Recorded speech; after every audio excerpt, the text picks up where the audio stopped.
திருவண்ணாமலை வேங்கிக்கால் ஊராட்சியில் மக்கள் நல்வாழ்வுத்துறை சார்பில் வைட்டமின் ஏ திரவம் வழங்கும் முகாமை கலெக்டர் துவக்கி வைத்தார்.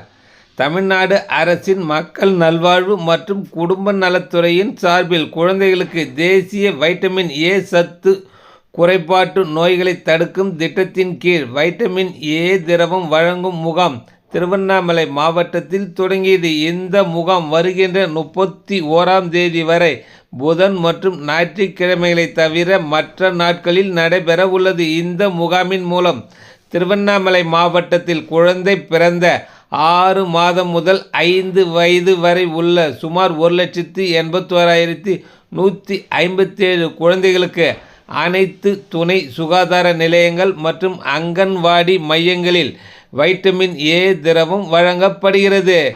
திருவண்ணாமலை வட்டம் வேங்கிக்கால் ஊராட்சியில் உள்ள ITI புதூர் அங்கன்வாடி மையத்தில் பொது சுகாதாரம் மற்றும் நோய் தடுப்பு துறை சார்பில் வயிற்றுப்போக்கு தடுப்பு மற்றும் வைட்டமின் ஏ திரவம் வழங்கும் முகாம் கலெக்டர் பாஸ்கர பாண்டியன் தலைமை தாங்கி முகாமை தொடங்கி வைத்தார். நிகழ்ச்சியில் திருவண்ணாமலை மாவட்ட சுகாதார இயக்குனர் செல்வகுமார், மாவட்ட சமூக நல அலுவலர் சரண்யா, உதவி திட்ட மேலாளர் விஜயராமன் உள்பட பலரும் கலந்து கொண்டனர்.